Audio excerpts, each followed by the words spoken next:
My hands were shaking so violently that the piece of paper in my grip rattled like a dry leaf in a gale. I couldn't breathe. The air in the room felt suddenly thin, sharp, and smelling of Julian's expensive sandalwood cologne, a scent I used to associate with safety, but now it just smelled like lies. I stared at the document. It wasn't a love letter. It wasn't a receipt for a gift. It was a wire transfer confirmation, $4 million, transferred to an offshore account in the Cayman Islands under the name Phoenix LLC. $4 million. And just 3 hours ago, my husband, the man I had shared my bed with for 19 years, the father of my children, had looked me in the eye, sighed with the weight of the world on his shoulders, and told me we couldn't afford to fix the transmission on my 10-year-old sedan. He had actually squeezed my hand, his palm warm and deceitful, and said, "We just have to tighten our belts a little longer, Genevieve, for the family."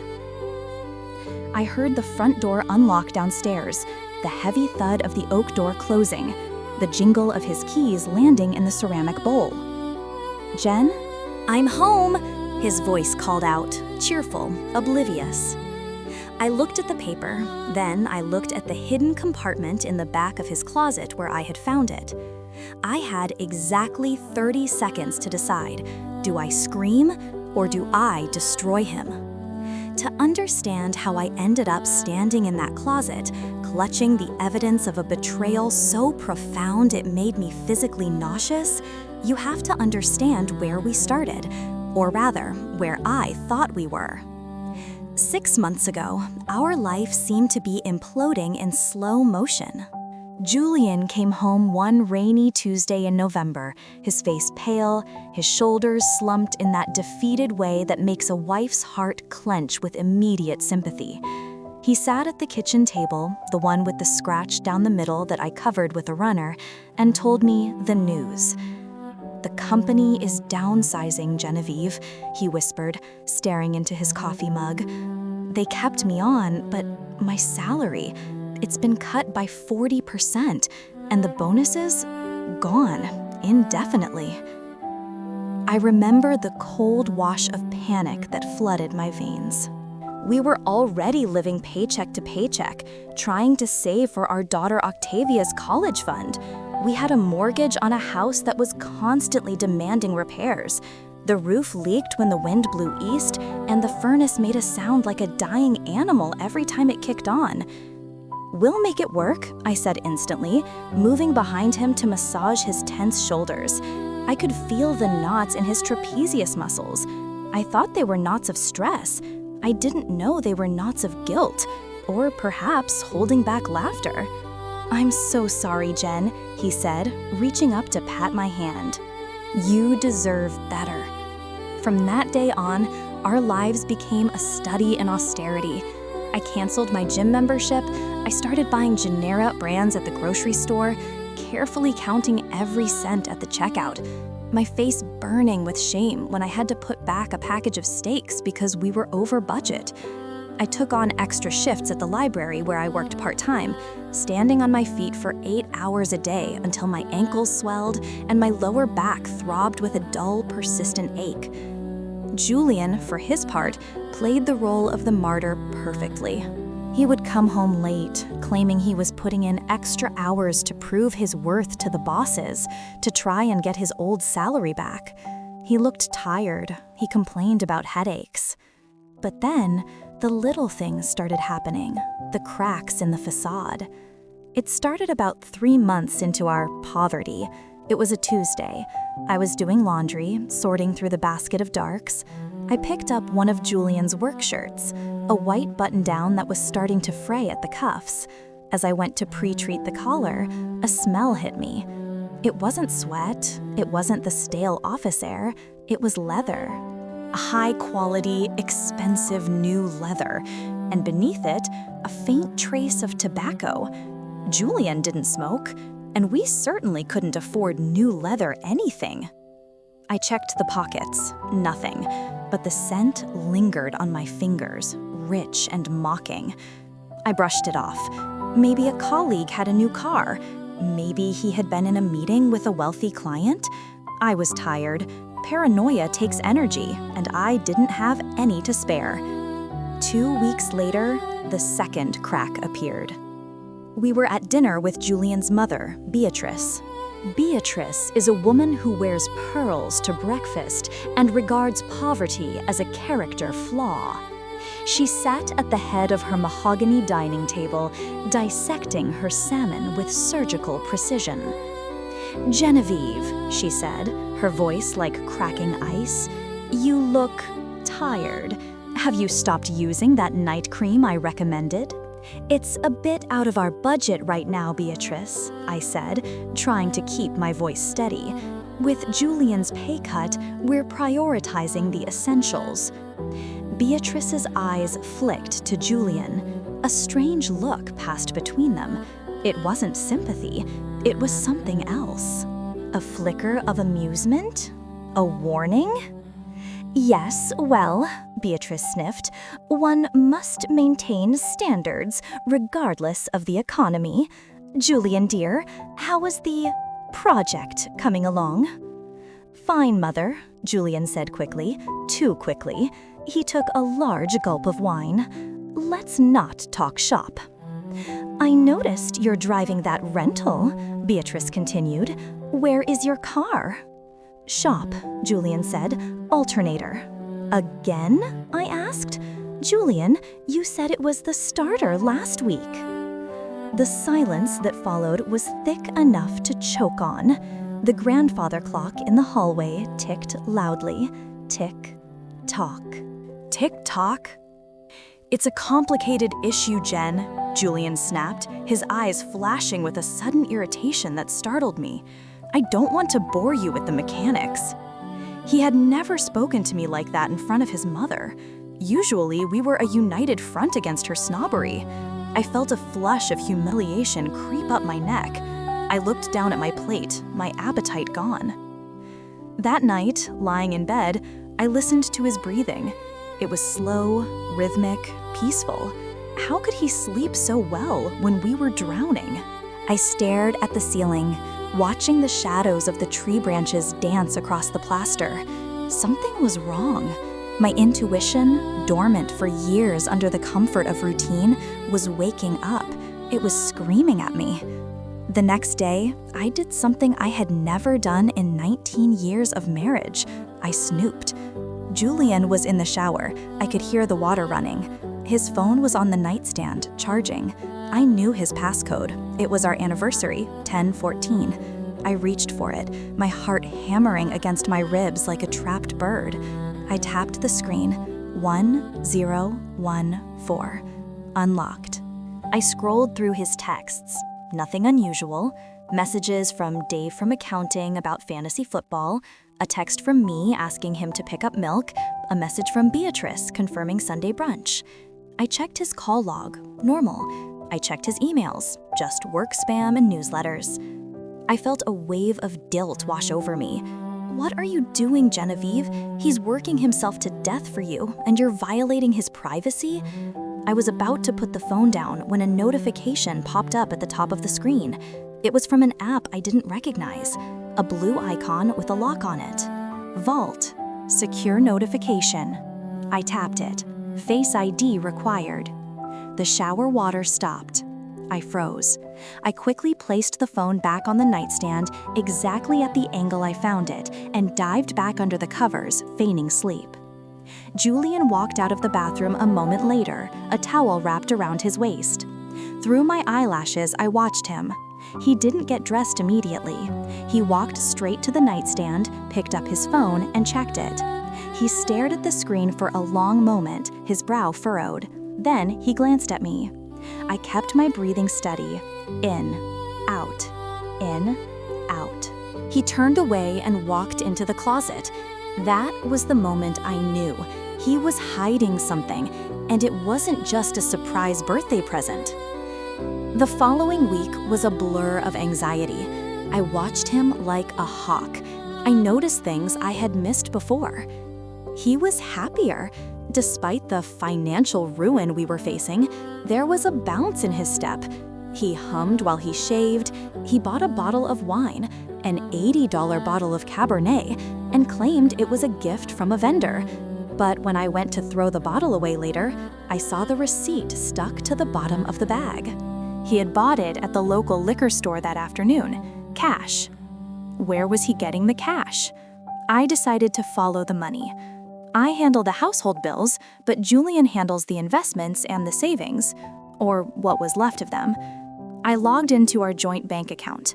The balance was dismal, $1,200, enough to cover the mortgage and utilities, but barely. I started digging through the filing cabinet in his home office. Julian is meticulous. He keeps everything, but the financials folder was thin, too thin. Then I found the mistake. It was stuck between two old tax returns from 2018, a small, crumpled receipt from a dry cleaner. Not our usual dry cleaner, which was the budget one next to the supermarket. This was Prestige Garment Care in the city center, the kind of place where they serve you espresso while you wait for your silk shirts. The receipt was dated 3 days ago. Item, tuxedo, cashmere coat, total $185. We didn't own a tuxedo, and Julian certainly didn't have a cashmere coat. I stared at the receipt. Who was this tuxedo, and where was it? I waited until Julian went to work the next day. He left at 7:30 a.m. sharp, complaining about a crisis meeting. As soon as his car turned the corner, I was in action. I didn't go to the library. I called in sick. I needed to find the coat. I tore the house apart. I checked the attic, the basement, under the beds. Nothing. Then I remembered the garage, specifically the old golf bag he hadn't used in 5 years because of his bad back. I went into the garage. It smelled of gasoline and dust. I unzipped the main compartment of the golf bag. It wasn't there, but something else was. A key. A small silver key with a black plastic head. It looked like a storage unit key, or maybe a P.O. box key. There was a number stamped on it, B402. I held the key in my palm. It felt heavy. This was the key to his secret, but where was the lock? I spent the next 4 hours driving around town, trying to match the key to every storage facility within a 10-mile radius. I was operating on adrenaline and caffeine. My hands were gripping the steering wheel so tight my knuckles were white. Please let it be nothing, I prayed. Please let it be a misunderstanding. But deep down, I knew. A wife always knows. I found it at the 4th place, Secure Space Storage on the edge of town. It was a high-end facility, climate-controlled with security cameras everywhere. I walked into the lobby. The young man at the counter looked up. "Can I help you?" I'm here to access unit B402, I said, trying to sound confident. My husband asked me to drop something off, but he forgot to give me the gate code. The clerk frowned. "I can't give out codes, ma'am. Security policy." "I have the key," I said, holding it up, "and my ID matches the last name on the account, Mrs. Genevieve. Sterling." I took a gamble. If the unit was in his name, it would work. The clerk typed into his computer. "Unit B402. Ah, yes, Mr. Julian Sterling." My heart skipped a beat. "Okay, since you have the key and the ID matches, do you know the security question answer?" I froze. The security question? Yes, name of first pet. I almost laughed. Julian's first pet was a hamster named Hercules. Or was it the dog, Buster? "Buster," I said firmly. The clerk shook his head. "Incorrect." My stomach dropped. "Hercules? No." I racked my brain. Think, Genevieve, think. What would he use? Something only he would know? Or something simple? Wait, his mother's dog, the one she loved more than him. "Duchess," I whispered. The clerk smiled. "Access granted. Gate code is 58210. I walked down the long concrete hallway, the fluorescent lights buzzing overhead. B400, B401, B402. I stood in front of the metal door. My hand trembled as I inserted the key. It turned smoothly. I lifted the rolling door. I expected to see boxes of files, maybe the tuxedo. What I saw made my knees buckle. It was an office, a fully furnished, luxurious office. A mahogany rug covered the concrete floor. A mahogany desk that must have cost more than my car. A leather sofa, a flat-screen TV. On the walls, maps, pictures of houses, architectural drawings of a villa. I stepped inside, feeling like an intruder in a stranger's life. I walked to the desk. There was a laptop, open. I touched the trackpad. It wasn't password protected. He felt safe here. He felt untouchable. I opened the browser history. Luxury estates in Tuscany, Lamborghini dealerships, divorce lawyers specializing in asset protection. I felt the bile rise in my throat. Divorce. And then I saw the open tab. It was a lottery results page, dated 8 months ago. Jackpot? $52 million. I opened a folder on the desktop labeled The Plan. I clicked on a PDF. It was a bank statement, the one I mentioned at the beginning, the offshore account. He had won $52 million 8 months ago, 2 months before he told me he took a pay cut. He hadn't taken a pay cut. He had quit his job. He had been coming here to this secret luxury man cave every single day. While I was scrubbing floors and counting coupons, while I was crying myself to sleep worrying about Octavia's future, he was sitting here, drinking scotch, planning his new life in Italy without us. And the worst part? There were emails to a woman named Scarlett. Just a few more months, baby.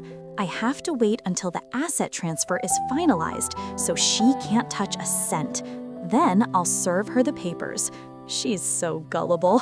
She thinks we're broke. It's perfect. I read that sentence 3 times. She's so gullible. I didn't scream. I didn't cry. A cold, hard stone formed in the center of my chest. It replaced my heart. I took photos of everything. The screen, the room, the documents in the drawers. I found the velvet box with the ring, a canary yellow diamond the size of a grape. Definitely not for me. I closed the laptop. I wiped my fingerprints off the desk. I backed out of the room, lowered the door, and locked it. I walked back to my car, the rain starting to fall again. I sat in the driver's seat and gripped the wheel. He wanted to play a game? He wanted to treat me like a fool? Okay, Julian, let's play. I didn't go home. I drove straight to the city, to the office of Vanessa Thorne. She was the most shark-like divorce attorney in the state. I knew her because she had destroyed my cousin's ex-husband 2 years ago. I walked into her office, looking like a drowned rat, wet hair plastered to my face. I don't have an appointment, I told the receptionist. Tell Vanessa it's Genevieve, and tell her I have a $50 million case. Vanessa saw me immediately. I showed her the photos. I told her the story. Vanessa listened, her eyes narrowing, a small, predatory smile playing on her lips. She tapped her pen against the desk. "This is good, Genevieve," she said softly. "This is very, very good. In this state, lottery winnings during marriage are community property. It doesn't matter whose name is on the ticket. But the fraud, the hiding of assets, the emotional distress, we are going to skin him alive."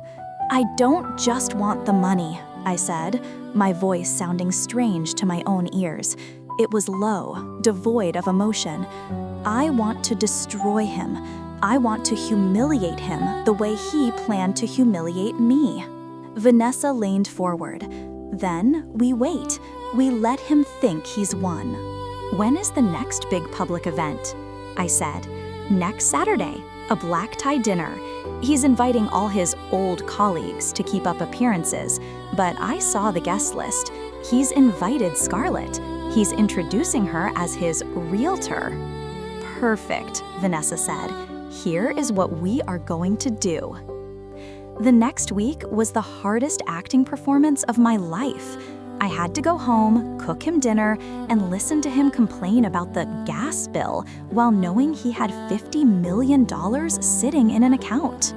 He would come home, kiss me on the cheek, and I would have to stop myself from vomiting. "How was work, honey?" I'd ask. "Brutal," he'd say, loosening his tie. "The boss is riding me hard. I don't know how much longer I can take this, Jen." "Just hang in there," I'd say soothingly. "We're in this together." I saw the smirk he tried to hide. "You fool," he was thinking.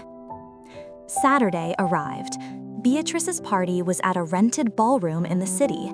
Julian had insisted on it, saying his mother deserved the best, even if we had to put it on the credit card. I knew now that he had paid for it in cash from his stash. I wore a dress I had bought at a thrift store 3 years ago. I did my own hair. Julian wore his old tuxedo, or so he claimed. I knew it was the new one from the receipt.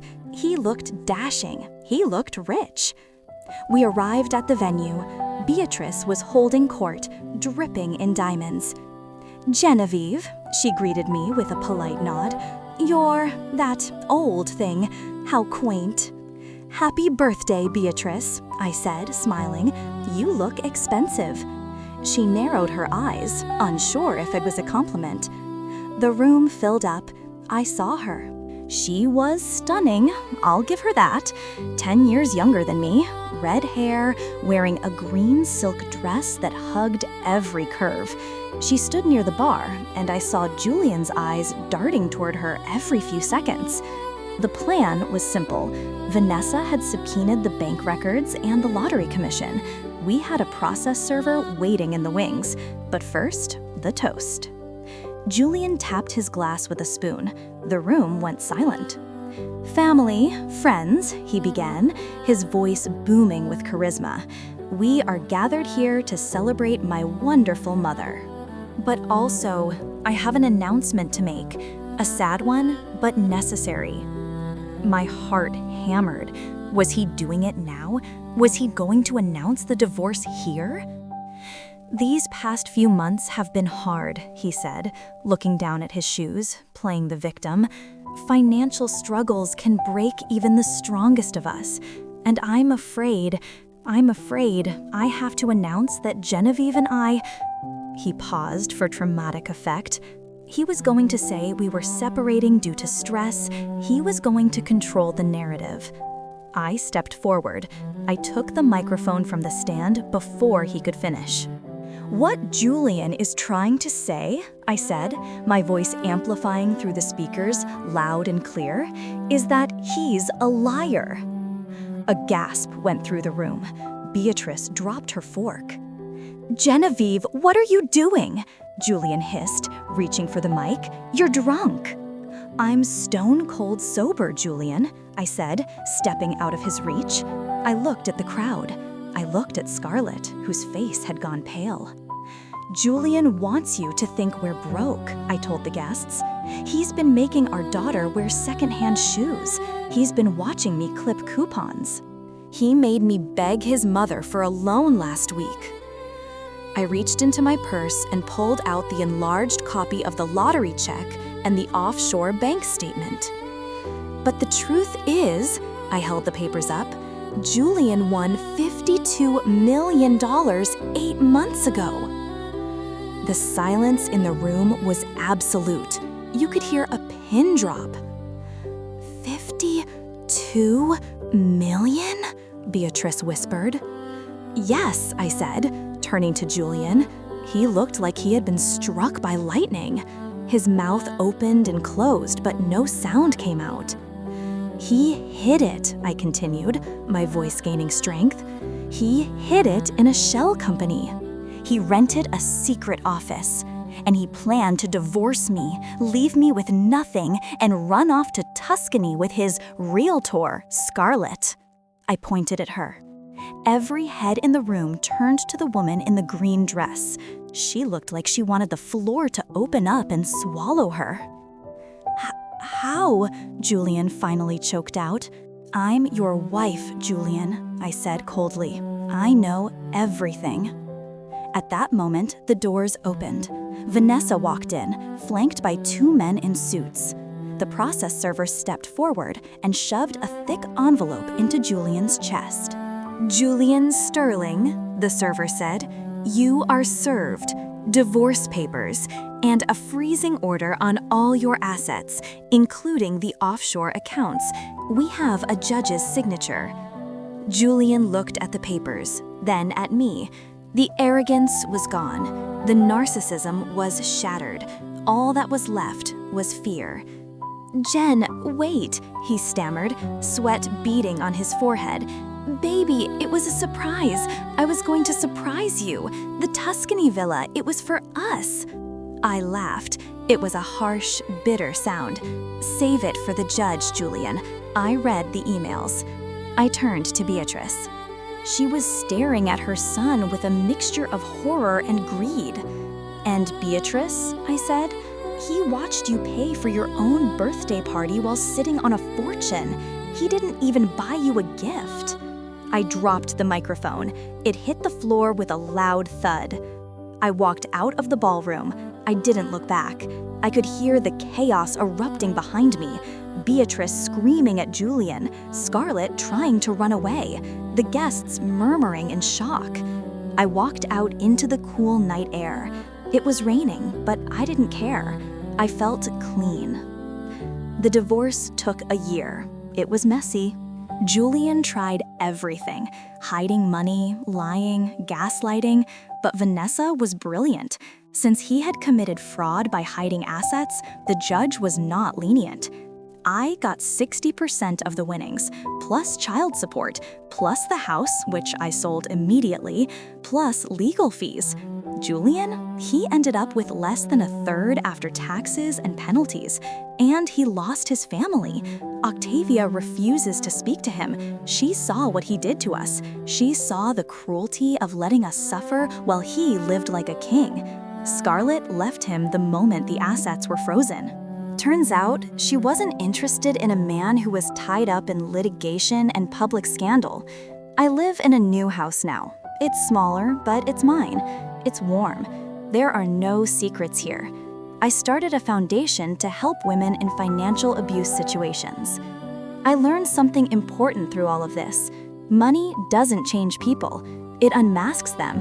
It strips away the excuses and shows you exactly who someone is.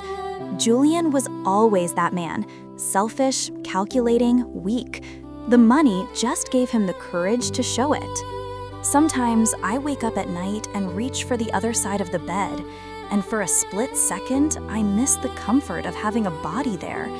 But then I remember the smell of that new leather, the lie in his eyes, and the sound of my daughter crying because she couldn't go on the school trip.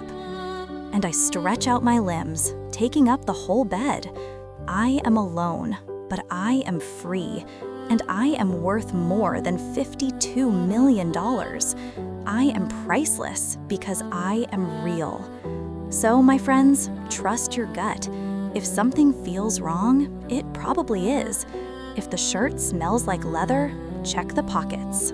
And never, ever let anyone make you feel like you're crazy for demanding the truth. Now, I have a question for you all.